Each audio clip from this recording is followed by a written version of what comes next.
Today is Wednesday, November 4th, 2020, and welcome to another edition of Wildcat Weekly. Hi, everybody. I'm your host, Joe Kraus. Thanks again for joining us this week. If this is the first time you're checking out the show, thanks for clicking on the play button. Welcome to the party. And if you've been with us now for the past 8 weeks, we truly appreciate you joining us. Once again, we have another great guest coming for you in just a moment. In case you're wondering, Wildcat Weekly, it is the show where we go one-on-one with your favorite Damon student athletes and coaches as they discuss how they're preparing for the upcoming season, their past success with the Wildcats, and what it's meant to them to be part of the Damon College community. As always, you can follow us across social media. Follow us on Twitter at Damon Athletics, like our Facebook page, Damon College Athletics, and visit our website, DamonWildcats.com. My partner, Mike Moranto, continues his alumni series.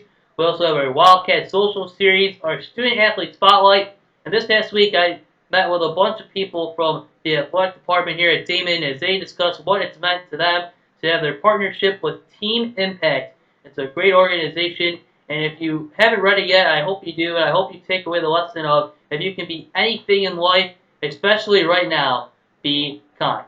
Check it out, DamonWildcats.com. Our guest tonight is a senior on the Damon women's soccer team, getting ready to go for another season. And Damon had a lot of success last fall as well. 11-4-3 overall. They had their first NCAA tournament bid last fall as well, and she was a big part of it. 9 wins in net, and she's ready to go. She's also a big part of the SAC group here at Damon College and has used her voice in many, many ways on campus. Please welcome to the show Damon women's soccer senior goaltender Maddie Flores.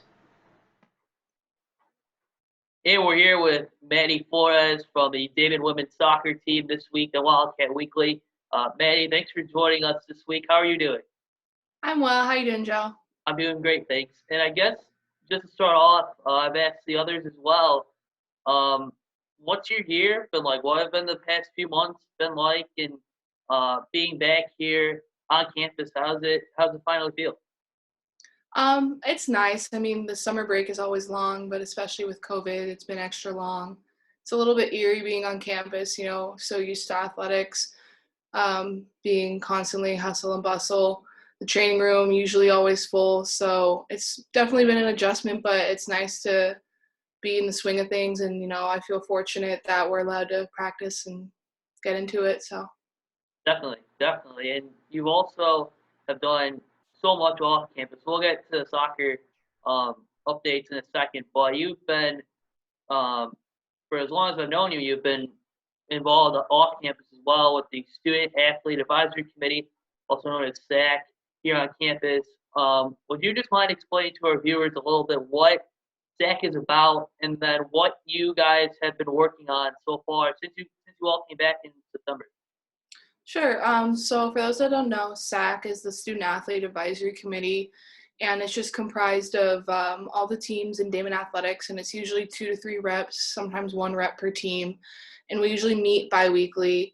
And basically, the biggest mission statement is to create a positive dialogue between student athletes, faculty, and coaches and administrators. And so we meet biweekly. We kind of talk about what's going on in athletics, how our teams are doing, and what we can do to be better, because that's what Damon prides itself on, is always looking for the next best thing. Currently, we had a really big voter initiative turnout. That's kind of what we've been focusing a lot on. I don't know if you've been seeing it in social media, but trying to keep voters informed and showing them that it's your civic duty, so get out and vote. So we've been doing a lot with that. And then upcoming, we have a really big event for the food drive. We'll be giving all the proceeds of the food drive to the pantry that's on Damon. So we've been working on that, and just trying to get us all ready for competition come winter. So. Yeah, that is so great that you guys are doing not only the civic fitness campaign that you guys started in September. Were you which part of that were you specifically involved in? I know that they kind of split you guys up in groups. I think I heard. Yeah, for the do you just mean overall? Yeah, just overall. I know some people were volunteering at getting people registered? Anything specific that you did? Yeah, it's more like so. Ziv Basden on men's basketball, he's our volunteer coordinator as well as our diversity inclusion officer, and he's done a super fantastic job of trying to coordinate all of the volunteer efforts and keeping people motivated and engaged. And I've kind of just been trying to oversee and help out where I can, and where it comes to like the voting and then the mask sales and things like that. So it's hard to say because we do divvy it up, but I mean, this executive board has been so great when it comes to picking up where people can and just working cohesively together as a group. So it's just a really awesome group to be a part of this year. Yeah, definitely. And like you said, the pantry, I think, is that going to last until up to Thanksgiving or beyond? Yeah, it'll last up until Thanksgiving because there are a lot of not just student athletes, but students who are staying on campus during Thanksgiving break. And so it'll go all the way up until the majority of students leave for Thanksgiving break. But also, as well, in talking um, kind of along those lines of serving for the greater good, always looking for the next best thing, and having that student athlete platform that you and a bunch of others do. What prompted you to maybe step up to the plate? I know that's the wrong sport to use because you're in soccer, but what caused you to step up to the plate and use that platform and help others out here at Damon? I think that that's just something that encompasses a student athlete. I mean, when you sign that NLI or you walk on, it's more than just playing the sport. You're also signing on to be in a magnitude of roles, and you're more than just your sport. And so when I signed on, Dan, during my visit, he had really explained to me, we're super big on community involvement. We're super big on being a family and doing things that are bigger than ourselves. So I kind of had an idea, and that's one of the reasons that really drew me to Damon is because I really appreciate that. And so I was just fortunate enough to have the opportunity to be a part of SAC when I was a sophomore and as a junior and a senior. And I've just seen from the previous presidents, like T from women's basketball, she did a really great job as president, and I saw all the great things that she could do and how involved people in SAC are, and I just knew I wanted to be a part of it. So. Definitely, definitely. And you were heavily involved with how Damon women's soccer did last year as well, Maddie. I mean, 2019, you made it all the way to the NCAA tournament for the first time in program history, 11-4 and 3 overall. And you had 9 of those wins in net as well as starting goaltender. I guess how would you describe, Maddie, last year's journey with this team from the start of camp in around August to the very end? I guess in one word, it would just be a whirlwind. I mean, it truly goes by so fast when you're practicing 5 days a week and you're on the road constantly. But it was an experience that I'll definitely never forget. Um, it's hard to describe because it goes by so fast when you're in the thick of it. So Yeah, were there any moments that stood out to you over the course of the year? definitely, I mean, aside from obviously getting the bid, I would have to say my favorite moment would be beating Mercy 1-0. So Definitely, definitely. I mean, and hopefully, in the spring we can get back in the swing of things as well. And I was also, trying when I was prepping the other day, because you're starting goaltender, you've had the same routine, if you will, the past 3.5 years, 4 years here at Damon, getting ready for each season. Even going back to when you were in high school and playing, it was probably the same kind of routine. I guess what goes into preparing for a goalkeeper, and how much was this off season different compared to we'll even go back to last year.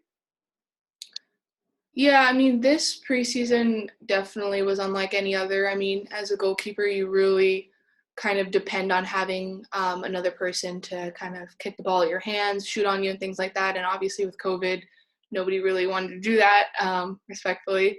So it was hard. I mean, really, all you can do is just train, train, train on your own. You can't be in teams, you can't do games, you can't do anything like that. So coming into it, you can just be as best prepared as you can when it comes to, the mental and physical aspect of it, and just hope that you can catch up on skill as much as you can. How was maybe the film work so far? When it was March, April, May, did you guys do anything different there? How was the what? I'm sorry. Like film, looking at film. Oh yeah, we when it came to film, we looked a lot at the fall season and kind of like our pitfalls and things like that. And the goalies, Meg, Tori, and I, we would look a lot at how we each played, and then sometimes we would get filmed during practice just so we can like take a look at our positioning and things like that. Um, and just like looking at our mistakes, seeing where we can be better, and sometimes we'll watch other teams, see what they can do, things like that. We're joined with Maddie Flores today at Wildcat Weekly, and Maddie, we talked about being a member of SAC already, but you've had an interesting out of classroom experience as well. An internship turned into a part-time position as a litigation paralegal part of the Burden, Hackner, and Hanson LLC team, and you major in paralegal studies, you minor in ethnic studies. And because of the times that we are in right now, obviously, how have maybe your studies in the classroom tied into that experience and everything else you've done? I mean, my job has definitely been very hard since COVID started, as you can imagine. The attorneys all kind of threw their computers in the air when it all started. But I think that the flexibility and the preparedness that Damon has given me throughout my years kind of, I would say, prepared me for this. And then just the coursework that I've taken and things like that. And we took a couple law office technology courses, so that helped a lot too when it came to understanding how to use online software and things like that. So it's definitely been a challenge, but I think that I was well prepared from my major. So Definitely, definitely. I mean, yeah. I mean, paralegal studies and the ethics studies. That's a very interesting combination for your degree. So, and yeah, a little bit. do you have any plans of what you'd like to do after you're done here at Damon? Yeah, well, right now, I mean, obviously with COVID, things are ever changing, but my plan for the past couple of years, and it still is, once I graduate, I'd like to go to law school down south in Louisiana, where a lot of my family is from, and then hopefully enter private practice when I graduate. If I graduate, fingers crossed. Definitely, definitely. Well, I mean, just lastly here, I know that your hometown is Seattle, and you've lived here in Buffalo the past 4 years as well. So I guess I just gotta ask, how would you compare and contrast the lifestyles between Buffalo and Seattle? It's been a challenge. It's very different here. I wasn't really prepared for the tundra. The weather is just insane, and the people are a lot different. The food's a lot different. Just the culture's a lot different. But I've always been a firm believer that it's important to kind of get to know people from all different walks of life, all different areas all over the country. And so I think that it's been a good experience. I get to see what New Yorkers are like, what East Coasters are like. So I mean, other than the weather, it's been a pretty nice transition. Not too bad. Yeah, definitely. Now, I mean, you have the Seahawks back in Seattle and the Bills in Buffalo. I mean, if they make it to the Super Bowl in February, who would you root for between those two? Probably the Bills because I'm not a Hawks fan, surprisingly. So I guess I would go for Josh Allen. So Yeah, definitely. Josh Allen, absolutely. Well, Maddie, well, thank you for joining us this week at Wildcat Weekly. Hopefully, we'll be able to see you out on the pitch this spring. And yeah, thanks for joining us today, and have a good one. Okay. all right, thanks, Joe. You too. Folks, that'll do it for another edition of Wildcat Weekly. My special thanks to Maddie Flores from Damon Women's Soccer for joining us today. As always, you can check out our website, DamonWildcats.com, for all the latest news and notes from around Main Street. Until next time, I'm your host, Joe Kraus. Be sure to keep wearing your mask, social distance yourselves, wash your hands, and again, we'll see you next time. Take care.